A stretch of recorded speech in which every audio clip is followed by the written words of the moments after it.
How to make working with international clients easier. There are various barriers that can make working with foreigners harder than what you're used to, but with the right strategies and software, you can make it work. One upside to this is the internet, which enables you to operate internationally on a virtual level. What makes working internationally a great business decision is that it expands your market. If you make an effort, then you'll be able to work with your international clients without any problems. Steps. 1. Account for your time differences. It's easy to forget that you can't just pick up the phone and contact a client across the globe without causing an inconvenience. You may end up accidentally contacting your client at dinner time or in the wee hours of the morning. Knowing what time it is in different countries around the world is important now that you're working with international clients.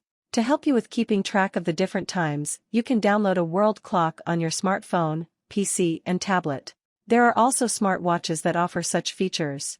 Keep in mind that it's always a good idea to schedule a time that is convenient for your client, even if it means you making a conference call at 3 o'clock in the morning.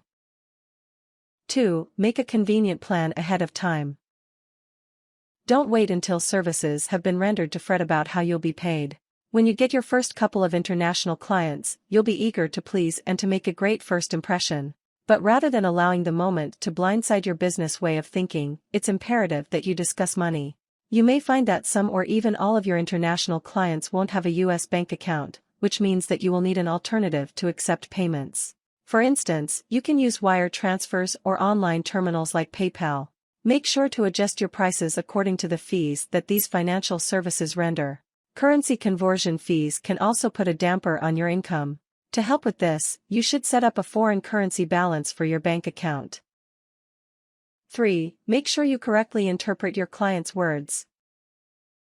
When you have clients who don't speak English as their first language, it's normal to witness certain language barriers, such as local slang, heavy accents, and differences in how language is used. Even for the clients in English-speaking countries, this can be a problem, since they too have different terms and slang. Ensuring that you can understand your clients' emails and other communications is highly important, especially when it comes to getting the details for a project. You may find that audio and visual communication is a lot better, which is why a lot of businesses hold international conferencing.